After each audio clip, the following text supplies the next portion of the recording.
रवि और संजय बचपन के दोस्त थे। दोनों एक ही मोहल्ले में पले बढ़े थे। दोनों की स्कूलिंग भी एक साथ ही हुई थी। उनकी दोस्ती किसी मिसाल से कम नहीं थी। रवि बहुत मेहनती और ईमानदार था, जबकि संजय थोड़ा चालाक और जल्दी सफलता पाने के चक्कर में शॉर्टकट अपनाने में यकीन रखता था। समय बीतता गया और दोनों ने अपने अपने करियर में कदम रखा। रवि ने एक छोटी सी नौकरी से शुरुआत की और अपनी ईमानदारी और मेहनत से तरक्की करता चला गया। वहीं संजय ने कई धंधे शुरू किए, लेकिन उसका झुकाव गलत तरीकों से पैसा कमाने की तरफ था। एक दिन संजय को एक बड़े बिजनेस प्रोजेक्ट के लिए फंड की जरूरत पड़ी। उसे पता था कि रवि की आर्थिक स्थिति अच्छी हो चुकी है। वह रवि के पास गया और अपनी मजबूरी बताते हुए उससे 5 लाख रुपए उधार मांगे। रवि को थोड़ा शक हुआ, क्योंकि उसे संजय की पुरानी आदतों का पता था, लेकिन दोस्ती और बचपन के भरोसे के आगे उसने संजय की बात मान ली और बिना किसी लिखित दस्तावेज के पैसे दे दिए। संजय ने वादा किया था कि 3 महीने में पैसे लौटा देगा, लेकिन 6 महीने बीत गए, फिर 1 साल और फिर 2 साल।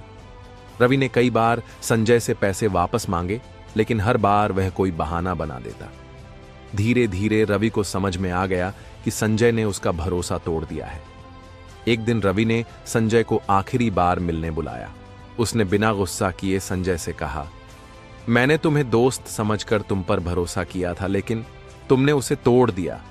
अब मैं पैसे की चिंता नहीं करता, क्योंकि मैंने तुम्हें नहीं बल्कि अपने भरोसे को खो दिया है।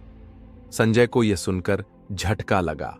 उसे एहसास हुआ कि उसने सिर्फ पैसे नहीं लिए, बल्कि एक दोस्त का विश्वास भी तोड़ा है।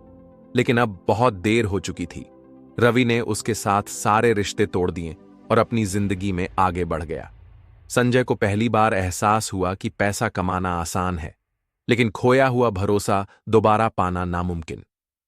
रवि ने इस घटना से सीख ली कि किसी पर भरोसा करने से पहले उसकी नीयत और आदतों को समझना जरूरी है। तो दोस्तों, इस कहानी से हमें यह सीख मिलती है कि भरोसा कांच की तरह होता है। एक बार टूट जाए तो उसे जोड़ना नामुमकिन होता है। इसीलिए भरोसे करना मुश्किल है, लेकिन उसे बनाए रखना और भी मुश्किल होता है। जो लोग भरोसे की कीमत को समझते हैं, वो लोग अपनी जिंदगी में हमेशा अच्छे और सच्चे रिश्ते बनाते हैं, और जो लोग इस भरोसे को तोड़ते हैं, वो अकेले रह जाते हैं।